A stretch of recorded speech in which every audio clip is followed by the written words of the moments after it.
Whether it's the education system preaching for you to work and study harder, or an influencer like Gary Vee telling you to hit the garage sales on a Saturday so you can sell to other side hustlers on a Sunday, you have been thrust into the hustle culture most of your life, and it's having a devastating impact. Welcome to the No Hustle, the place to help you escape the hustle. I am your guide and companion, Turn Dog.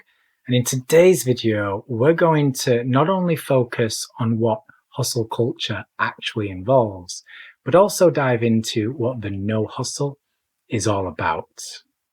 And look, I get it. I know everybody seems to harp on about how great the hustle and grind is, and those that commit to it reap the rewards, but it just is not true. And after you've watched this video, you will understand why, and also a few things you can do to live a more whole life. But before we get into all of that, make sure you subscribe to this channel for more anti-hustling videos like this one. And you may also want to sign up to the No Hustle Huddle, our weekly newsletter that delivers amazing content, just the kind that you need and no more, to your inbox for free each week. And please leave a comment if this video speaks to you, and a thumbs up so others like you can experience it. Without further ado, let's dive on in. Let's start with what hustle actually is, how you've more than likely built a misconception over the years, and just how toxic it can be. Chances are you relate the hustle to long working hours, but that's only the tip of the hustle's iceberg. A toxic tip, but a tip nevertheless. It goes much deeper. And it goes so deep, in fact, that it's the bedrock of our educational system, which has taught you your entire life to just work harder.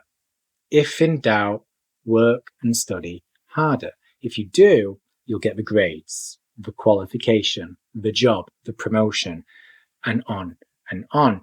So we've had it ingrained in our brains from a very young age to just work harder. If you come across some kind of obstacle, you can out-grit it. So when an influencer like Gary Vee comes along and says, you want more money, start a side hustle, it makes sense because that's what we've been taught. There's another thing at play here. It's also been here a long time, although the role it plays in modern society has been exasperated, to say the least. The saying, keeping up with the Joneses, comes into mind. Way back when, for our parents and grandparents, they also tried to keep up with the Joneses. Neighbours, people in the office, at the country club maybe, and indeed celebrities that they would see in the magazines and on TV. If one of their neighbours bought a new handy tool or car, you'd have a little peek over the fence and want a little bit of that action. But people back then didn't come across that many people. They had to live on the same street or in the same office. They only saw so many celebrities on TV and magazines because there just wasn't that much media. Fast forward to today, we're talking about a totally different existence. You can get access to dozens, and I mean dozens, of people's lives in a matter of minutes. Not just celebrities either. We're getting glimpses into many, many lives throughout the day. And that preys on our insecurity because we start to compare ourselves to them. We start to feel maybe they're happier or more successful than us. And what happens when we get those kind of insecurities? We default. And that default setting is to just work harder. And here's the thing. It ain't going anywhere. The hustle is here to stay. It's always been there to an extent. It's just more intense these days. And it's only going to grow more intense, which makes it even more important for you to reflect on your relationship with it. So if that's the hustle, what's the no hustle? Well, before we dive into a few key philosophies that make up this movement, it's important to focus on what the no hustle is not. because you probably have a few assumptions right now. Maybe you think that no hustle is something that embraces laziness or handouts. Maybe you think it demonizes a good work ethic. But no hustle isn't anti-work. It isn't anti-hard work. It isn't even anti lots of hours. The whole point of a no hustle is to bring greater intention into what you do with your life. We value a good work ethic. It's just how you apply that work ethic that matters. So with all this in mind, what is the no hustle? Well, there's a lot that goes into it, but there's a series of philosophies at play here that gives you a greater insight into what we're all about. The first philosophy at play here is whole life balance and how it differs to the more traditional yet outdated work-life balance. I imagine once upon a time, work-life balance was attainable. You had an office where you would work, and then you had a house where you would come home and enjoy the rest of your world. It was separated. You literally couldn't bring your work home unless you brought bundles of boxes. That's no longer the case. For many of us, we don't have an office. We don't have a clock in time at 9 and a clock out time at 5. And even if that is the case, we have access to work at home. The blurred lines between work and life are more blurred than ever, to the point where there isn't a line. That's where whole life balance comes in. It encourages you to integrate the different aspects that make up your world rather than segmenting them and trying to wear these different masks and caps. You have one life, it's singular. So rather than trying to separate them into this and that, it's about integrating them so that you're in greater alignment at all times.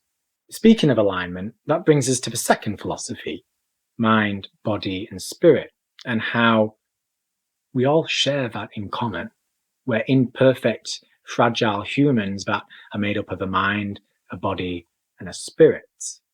And it's so easy to lose sight of that when we get caught up in the hustle and grind. But you need to fill your cup every single day. You need to take care of your mind.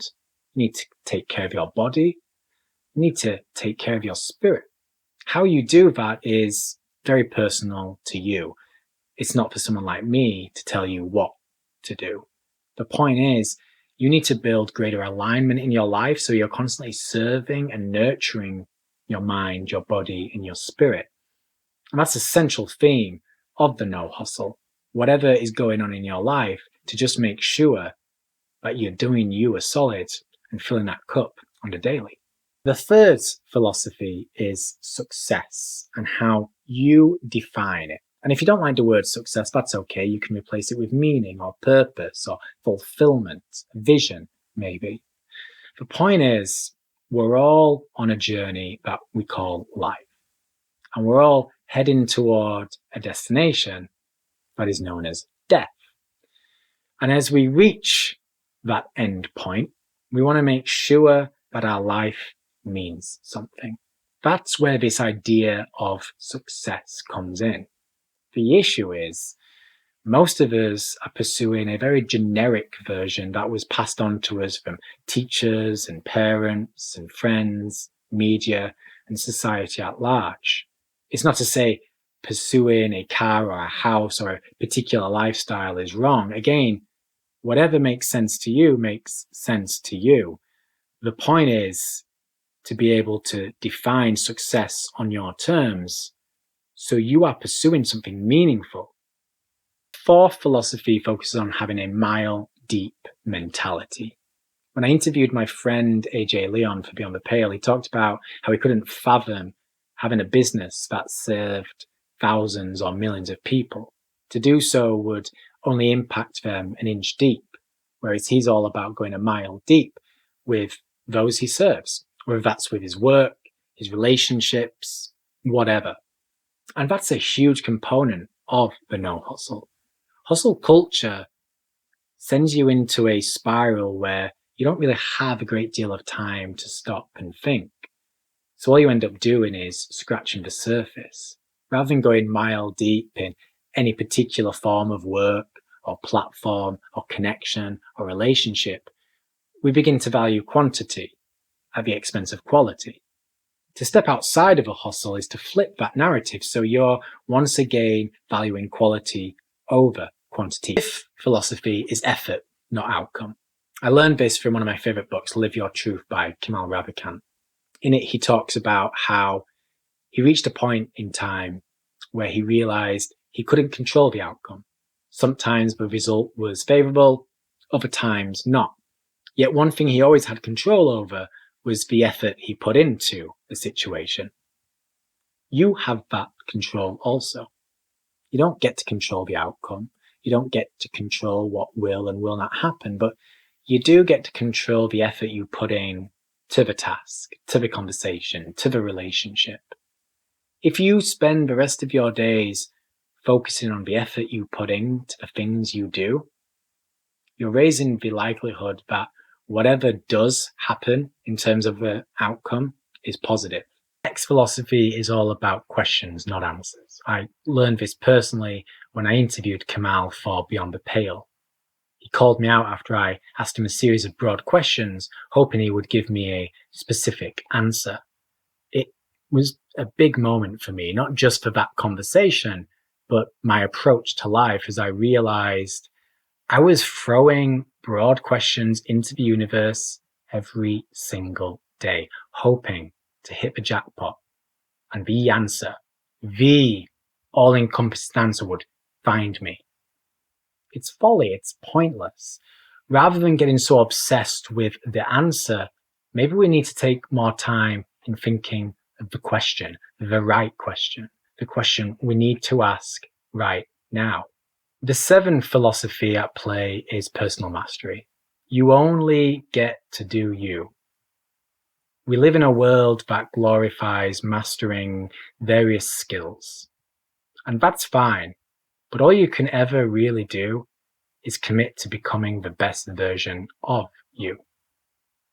You are a work in progress. There will never be a point in time where you have it all figured out. Perfection isn't real.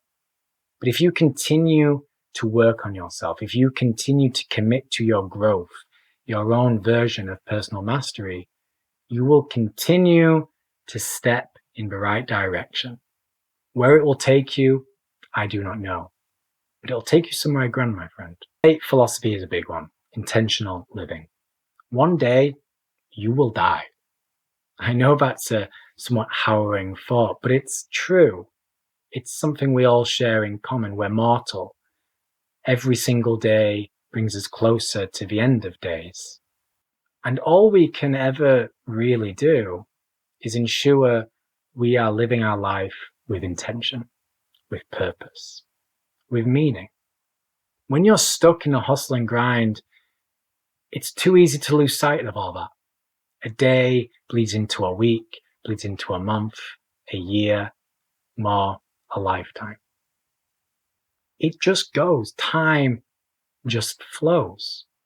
This ninth and penultimate philosophy is all about momentum. Following on from the last one, all you can do is continue to take steps in the right direction. There'll be times when you take steps back, you stumble, you fall. Life is life. It's full of obstacles. But if you focus on just building momentum, keeping that momentum going, you will continue to go down a positive path. You will continue to master yourself. You will continue to fill your own cup. You will continue to align that all-important mind, body, and spirit. You will continue to move in the right direction that makes sense to you. This brings us to the final philosophy. Fill your own cup. If you want to be selfless, you first must be selfish. And selfish is not a bad word around here. You need to fill your own cup. You need to look after yourself. You cannot help others if you don't help yourself. Yet hustle culture sends us into a spiral where we focus so much on others that it's at the expense of our own being.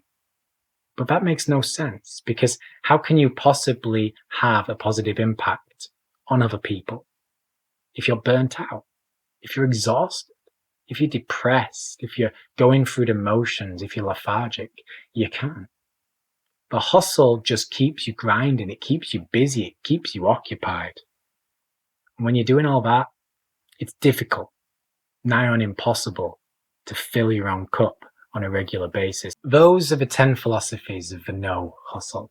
It's not about anti-work or expecting handouts. It's about you defining success on your terms. It's about you taking control of your one precious, fragile life and integrating it so you're not constantly competing, not constantly having to wear these different masks. Being stuck and caught up in the hustle isn't only exhausting, it's pointless. All the hustle does is push you down a path someone else has built for you. Whereas all you really owe to the world is you building and walking your own path. That's what the no hustle is all about. It's a chance to disconnect from all of that so you can reconnect with all of this. But look, the hustle isn't going anywhere. You can't watch this video, read a book, or take a few exercises and voila, the hustle disappears forever. It's going to be there all the time, and it's only going to grow more intense, more integrated and reliant we become on technology. So you need to embrace the fact the hustle is here to stay. It's going to be there tempting you, distracting you all the time, every day, every minute of every day. But that isn't to say you can't take control. All you have to do is commit to yourself, commit to living an intentional life. That can begin right now if you choose. So I have a few questions for you that will help you take a step outside of the hustle. Take some time to not only answer these questions, but reflect on them. The first is, what version of success are you currently pursuing? The second, if you reach this, do you genuinely feel it will make you feel whole? And last, if you could live a whole life, what would this look like exactly? Spend some time with these questions. Go for a walk in nature. Journal. Write. Think. The answers won't reveal themselves straight away. You need to let them marinate. If you've enjoyed this video, please give it a thumbs up. If it's spoken to you, please leave a comment below. And if you haven't already, subscribe to the channel for more videos like these and sign up for the No Hustle Huddle, our weekly newsletter delivered direct to your inbox for free. Thank you so much for watching. More importantly, thank you for being you.